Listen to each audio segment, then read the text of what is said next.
নমস্কাৰ। আজি মই পাঠ কৰিবলৈ লৈছোঁ গল্পকাৰ দিলীপ ফুকনৰ এটা গল্প জন্মান্তৰ। স্বৰ্গদেউ চুপিম্ফাৰ আজ্ঞা হ'ল সৰুগৰাকী ৰাণী চমুৱা কুঁৱৰীক ততালিকে স্বৰ্গদেউৰ সমীপে হাজিৰ কৰোৱাব লাগে। লিগিৰীজনীয়ে লগে লগে ভিতৰ চৰালৈ গৈ কুঁৱৰীক ৰজাৰ আজ্ঞা শুনালে। কি বা হ'ল, ৰজাই যে অসময়ত ৰাণীক বিচাৰে। চমুৱা কুঁৱৰী উৎকণ্ঠিত। ধীৰে ধীৰে ভিতৰ চৰাৰ পৰা ওলাই আহি ৰজাৰ সন্মুখত থিয় হৈ সম্ভাষণ জনালে। বঙহৰদেউ। স্বৰ্গদেউ কিছুপৰ মৌন হৈ ৰ'ল।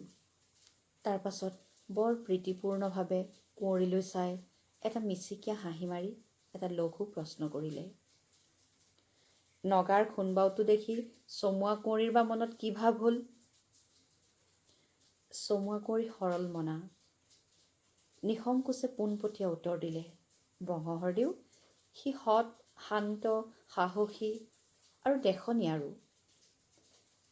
বহুপৰ নিমাত হৈ ৰ'ল চুপিম্ফা।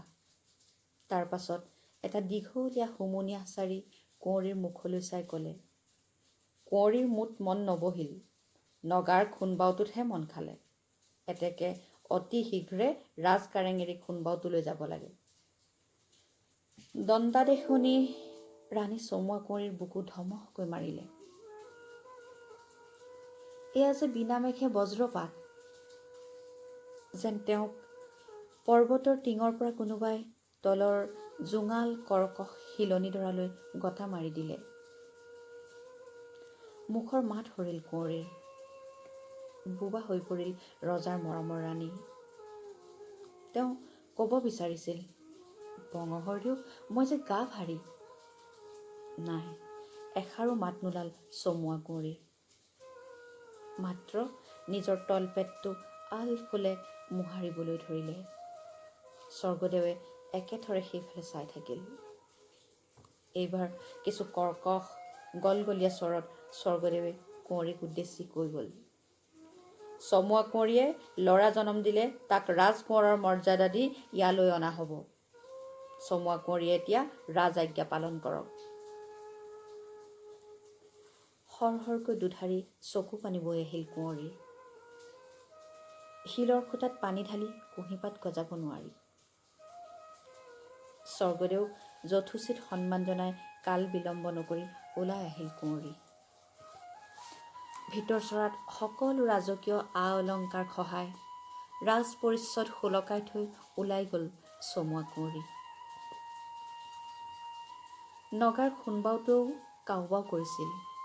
কোন সতেৰে সি লোকৰ গৰ্ভৱতী তিৰোতা এজনীক নিজৰ কৰি লয়? ৰজাৰ আদেশ শিলৰ খুটা। অগত্যা সি কুঁৱৰীক আশ্ৰয় দিবলৈ সন্মত হ'ল। দুখ, ৰজাৰ সাক্ষাততে আৰ চকুৰে দুয়োলৈ চাইছিল। স্বৰ্গদেউ চুপিম্ফা যে তীক্ষ্ণধী, একে ঠাইতে বহি ফেঁচাৰ দৰে সোঁ বাওঁ পূব পশ্চিম স্বৰ্গ মৰ্ত্য পাতাল চৌদিশলৈ চাব পাৰে। মানুহৰ মনৰ সম্ভেদ পাব পাৰে নিমিষতে। সেয়ে দণ্ডাদেশ। পলকতে চূৰ্ণীকৃত হৈ গ'ল সমস্ত সপোন। সেই সপোনক তিলাঞ্জলি দি চমুৱা কুঁৱৰী এগৰাকী সাধাৰণ তিৰোতালৈ অৱনমিত হৈ পৰিল। মনৰ সকলো সন্তাপ গোপন কৰি তাই এইবাৰ নগা যুৱকটিৰ পিছ ল'লে। পদব্ৰজে ৰাওনা হ'ল নগা পৰ্বতৰ দিশে। অৱশ্যে অহৰহ দুধাৰি চকুলো তেতিয়াও বৈ আছিল। খৰস্ৰোতা জুৰিটোৰ ওপৰৰ শাকখুত সশ্ৰদ্ধে দুটোপাল চকুলো পেলাই প্ৰাৰ্থনা কৰিলে, হে পোখাও খাম, মোৰ পেটৰ পোৱালিটোক নিৰ্বিঘ্নে এই ভৰাজল পাৰ কৰাই দিয়া। বাট বুলি ভাগৰ লাগিছিল চমুৱা কুঁৱৰীৰ। অভয়দান কৰিছিল খুন্দবাওটোৱে। দুয়ো অপমানিত, দুয়ো নিৰ্দোষী। গভীৰ অৰণ্য প্ৰান্তত থিয় হৈ এইবাৰ কুঁৱৰীয়ে পুনৰ প্ৰাৰ্থনা কৰিলে, হে খুন্থেও, ন্যাও নাংকুৰি, মানুহৰ সুখে মোক আতিছে, মোক তোমাৰ কোলাত আশ্ৰয় দিয়া। মানুহতকৈ বনৰ পশু শতগুণে শ্ৰেষ্ঠ।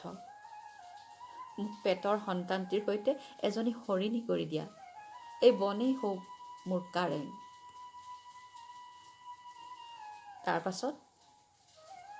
তাৰ পাছত অলেখ দিন, মাহ, বছৰ বাগৰি গ'ল।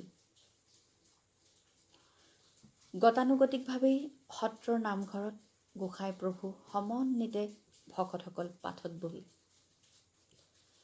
বৃদ্ধ নাম লগোৱাৰ সুললিত কণ্ঠত পাঠৰ প্ৰতিটো শব্দৰ স্পষ্ট উচ্চাৰণৰ পৰা যেন পোহৰ উদ্ভাসিত হৈছে। সেই পোহৰে যেন ভক্তগণৰ দেহ মন সমস্ত আলোকিত কৰিছে। পাঠকে ভঙাই গৈছে তাৰ অৰ্থ। প্ৰভু ঈশ্বৰে বিস্তৰ ব্যাখ্যাৰে ভক্তসকলক ভক্তিৰস পান কৰাত সহায় কৰি গৈছে। বৰ নিৰ্মল, বৰ অৰ্থপূৰ্ণ, বৰ মহৎ কাৰ্য এই শ্ৰৱণ কীৰ্তন। যত দেখা ভূত প্ৰাণী হবে বিষ্ণু হেন জানি, হিংসা এৰি কৰা উপকাৰ, বিষ্ণুক মনত ধৰা, শ্ৰৱণ কীৰ্তন কৰা, নিস্তাৰিবা তেবে হে সংসাৰ। দোহৰা হও, হিংসা এৰি কৰা উপকাৰ। বৰ উত্তম কথা কৈছে, বৰ উত্তম কথা। প্ৰভুৰ কথাত উচ্ছ্বসিত হৈ ভকতসকলে সমস্বৰে দোহাৰিলে, যত দেখা ভূত প্ৰাণী। প্ৰভু কথা এষাৰ সুধিব খোজো। চেঙেলী বৰাই মাজতে মাত লগালে, বেকত কৰা হওক, বেকত কৰা হওক। প্ৰভু, তিৰিবধ কৰিলে পাপে চুৱেনে? কি কথা কৈও পাতকী কছাৰীটোৱে। ইয়াকে কয় বোলে হৰিনামৰ ওপৰত টিংখোপ। গোবধ, তিৰিবধ এই সব কাৰ্য মহাপাপ। এনে কাৰ্য কৰিলে মহাপাপী ৰৌ ৰৌ নৰকত পৰে। কোনো পায় প্ৰায়শ্চিত্তই সেই মহাপাপীক উদ্ধাৰিব নোৱাৰে। পাছে কিয় বা সোধা হ'ল? প্ৰভুৱে কালি শিং জালুকেৰে ৰন্ধা পহু মঙহৰ ব্যঞ্জন ভক্ষণ কৰিলে। ভকতসকলো পহুৰ মঙহৰ ভাগ পাই টকালি পাৰি তাৰে আঞ্জা খালে। পিছে পহুটি গাভিনী আছিল। তাৰ পেটৰ পোৱালিটো আঞ্জা হৈ গ'ল। গাভিনী পহু, গৰ্ভৱতী স্ত্ৰী। ডেকা প্ৰভুৱে গুলিয়াই মাৰিছিল ঈশ্বৰ, দুনলীয়া বন্দুক। চেঙেলী কছাৰী প্ৰভুৰ হাতীমহলৰ পূৰ্বৰ ফান্দি আছিল। পদে পয়াৰে উত্তম পাই শৰণ ভজন দি ভকতৰ স্থান দিলে। তীক্ষ্ণ বুদ্ধি আৰু মেধাত স্তম্ভিত হৈছিল প্ৰভু ঈশ্বৰ। যুক্তিত তীখৰ। এনে এটা ডেকা ভকতৰ মুখত অবাঞ্ছিত বাক্য শুনি স্তব্ধ হৈ গ'ল প্ৰভু ঈশ্বৰ। কাল বিলম্ব নকৰি প্ৰভুৱে লগে লগে উচ্চস্বৰত আৰম্ভ কৰি দিলে আন এক ঘোষা। ঘৰ পোখা পশু যিটো কৰে বলিদান, পৰম অজ্ঞানী সিটো ৰাক্ষস সমান। যি কাৰ্যে কাটিলে বলি তাতো নাহি আশ, চিৰকাল তমু নৰ কত কৰে বাস। প্ৰভুৰ লগে লগে উত্তাল স্বৰত সমস্বৰে ভকত সবে গাবলৈ ধৰিলে। বাৰে বাৰে দোহাৰিলে একে ফাঁকি ঘোষা। বাৰে বাৰে সহস্ৰবাৰ। এই কোলাহলৰ মাজতেই যেন বাৰে বাৰে প্ৰভু চক খাই উঠে। প্ৰভুৱে যেন শুনিবলৈ পায় হৰিণীজনীৰ অন্তিম বিননি। মোৰ পেটৰ পোৱালিটো বচাই দিয়া। কেৱল ঘাঁহ খাবলৈকে মোৰ মুখখন হ'ল। মানুহ হোৱা হ'লে মোৰ পেটৰ পোৱালিটোৰ কথা ক'ব পাৰিলোহেঁতেন। মোক মানুহ হৈ জন্ম ল'বলৈ দিয়া, মানুহ হৈ। প্ৰভুৱে যিমান চক খাইছে সিমানেই নামৰ প্ৰকোপ বাঢ়িবলৈ ধৰে। তাৰ পাছত আকৌ দিনকাল বাগৰিল। আকাশত উপগ্ৰহ উৰিল, ইণ্টাৰনেট আহিল, মোবাইল ফোন আহিল, ফেচবুক আহিল। গৰৈমাৰীৰ গৰিমা বৰাৰ সৈতে হাৰিয়ানাৰ ভৈৰু সিঙৰ চিনাকি হ'ল। প্ৰেমৰ প্ৰচণ্ড বতাহত ভ্ৰমৰ ৰূপী ভৈৰু সিং অনিৰুদ্ধ হৈ ওলালহি অগ্নিগড়। অগ্নিকৰ টিলাত উঠি গৰিমা আৰু ভৈৰুৱে ব্ৰহ্মপুত্ৰৰ বিস্তীৰ্ণ বালি আৰু এখুটি ক্ষীণ পানীৰ শোভা নয়ন ভৰি উপভোগ কৰিলে। আৰু পাছদিনাই উৰণীয়া মনেৰে আকাশী জানেৰে দুয়ো যাত্ৰা কৰিলে চণ্ডীগড় অভিমুখে। বহুৰাণী বোৱাৰেকৰ ৰূপ দেখি শাহুমাই চশমা বিভোৰ হ'ল। এয়া নিশ্চয় মা কামাখ্যাৰ দয়া। মা কামাখ্যাৰ আশীৰ্বাদ নহ'লে পুত্ৰই এনে অতুলা সুন্দৰী দেৱী স্বৰূপা কন্যা লাভ কৰিব পাৰেনে? শহুৰ দেউতা শ্বশুৰ মহাশয় পুত্ৰৰ বোৱাৰী নিৰ্বাচনত সুখী।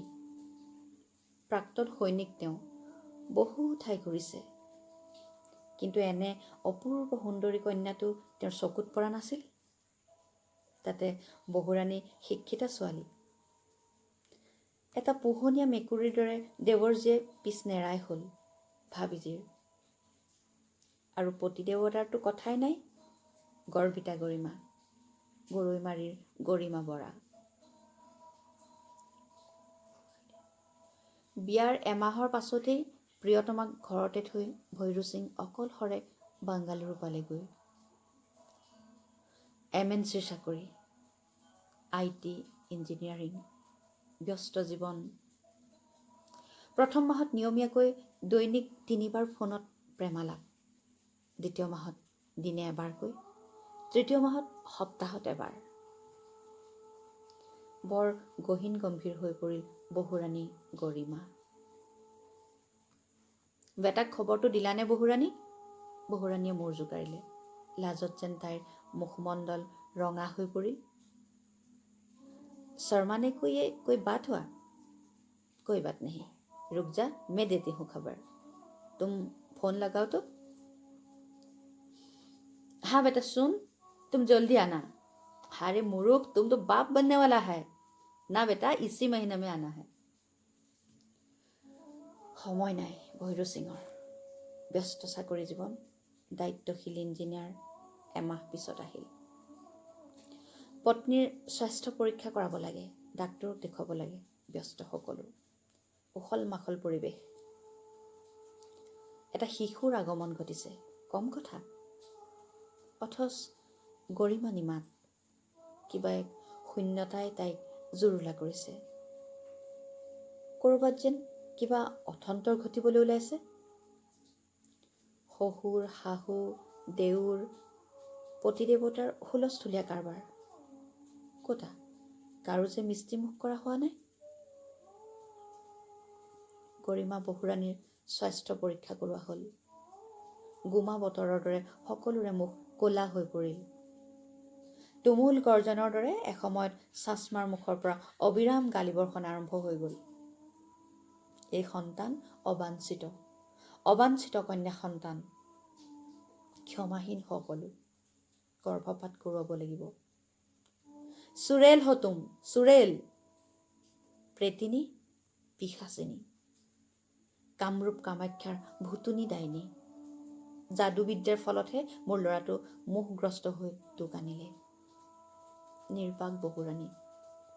কোনো কথালৈ কৰ্ণপাত নকৰিলে তাই। অদ্ভুত এক শক্তি যেন তাইৰ শৰীৰত অনুভূত হ'ল। তাই যেন দূৰ দূৰান্তৰ পৰা শুনা পালে এক বিগলিত সুৰ, ভাগৱত পাঠ। গাঁৱৰ নামঘৰৰ পৰা ভাহি আহিছে সেই সুৰ। কূপে কাম্পে কংসৰাই, সম্যকে ৰাক্ষস পায়, দেখি ভয় ভৈলন্ত দৈৱকী। ভয় নকৰিলে গৰিমাই। চকুত এক তীব্ৰ দৃষ্টি লৈ তাই দৃঢ়ভাৱে থিয় হ'ল। তাৰ পাছত এক কঠিন স্বৰত বকিবলৈ ধৰিলে। কামৰূপ কামাখ্যাৰ দেৱী হোমে। মই কামৰূপৰ দেৱী, মোৰ গাত অসীম শক্তি আছে। কংসৰাজৰ ভাও ধৰিলে তহঁত সকলো ছাৰখাৰ হৈ যাবি। যোগমায়া আহি আছে, যোগমায়া। মোৰ গৰ্ভলৈ যোগমায়া আহিছে, মই জন্ম দিম যোগমায়াক। হতভম্ব পতিদেৱতা। থৰহৰি কম্পমান হ'ল শহুৰ শাহু দেউৰ। এসময়ত দেৱৰজীৰ ওচৰত থিয় হ'ল দৃঢ়মনা গৰিমা। চকুত চকুত হৈ সুধিলে, মোৰ মুখলৈ চাবলৈ তোৰ সাহস আছেনে? আৰু মোৰ পৰম পুৰুষ পতিদেৱতা তুমি একা? চাচমা, তুমিও এদিন বেটি নাছিলানে? পৰম শ্ৰদ্ধাৰ শ্বশুৰ মহাশয়, মাৰ অবিহনে তুমি এই দুটি পুত্ৰৰত্ন কেনেকৈ জন্ম দিলা? শুনা, এই কথা মোৰ গৰ্ভৰ পৰা যোগমায়াই কৈছে। অদৃশ্য যোগমায়াৰ ভয়ত কঁপি উঠিল সকলো।